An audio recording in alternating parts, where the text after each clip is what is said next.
Okay, when I prep clay, this is the process that I use. I have 6 tables in my clay room, so I have 12 containers that are just shoebox containers that have lids that snap onto it.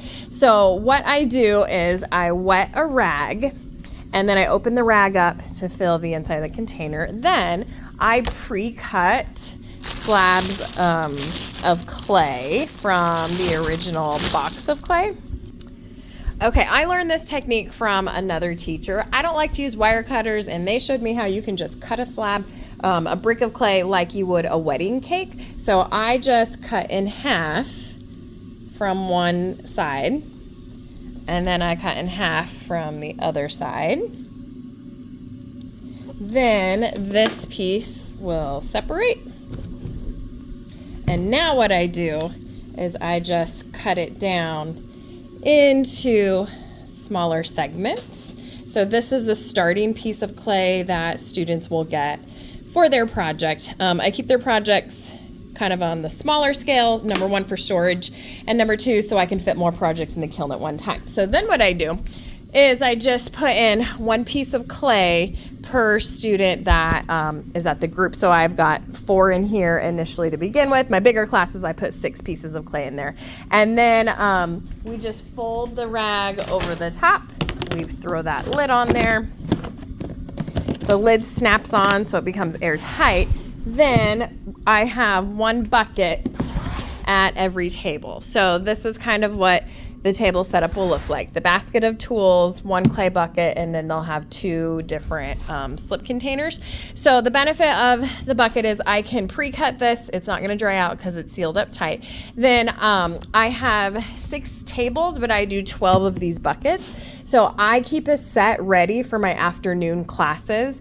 So I don't have to pre-fill those, or sorry, I don't have to fill them, right before class. It's pre-filled during my prep.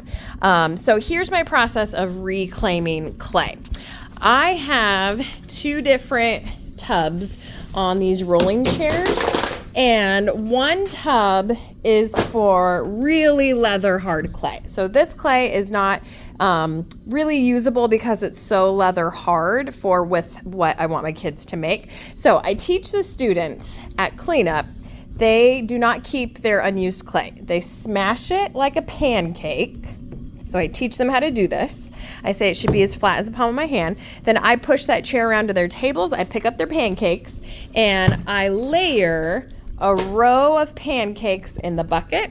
Then I use other rags that are really soggy and soaking wet, and I lay the rag over the top. Then I put another layer of pancakes, another layer of rags. So this is gonna soak overnight, and this clay is gonna be usable the next school day. So then when I unload this bucket, I take this clay out and I put it in those group containers.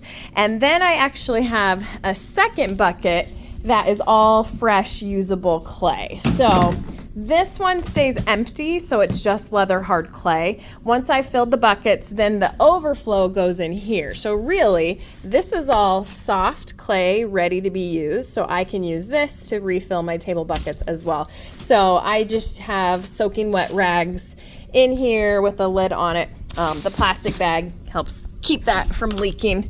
And that's kind of my process of reclaiming clay with this bucket system, and then all these little individual clay buckets at their tables.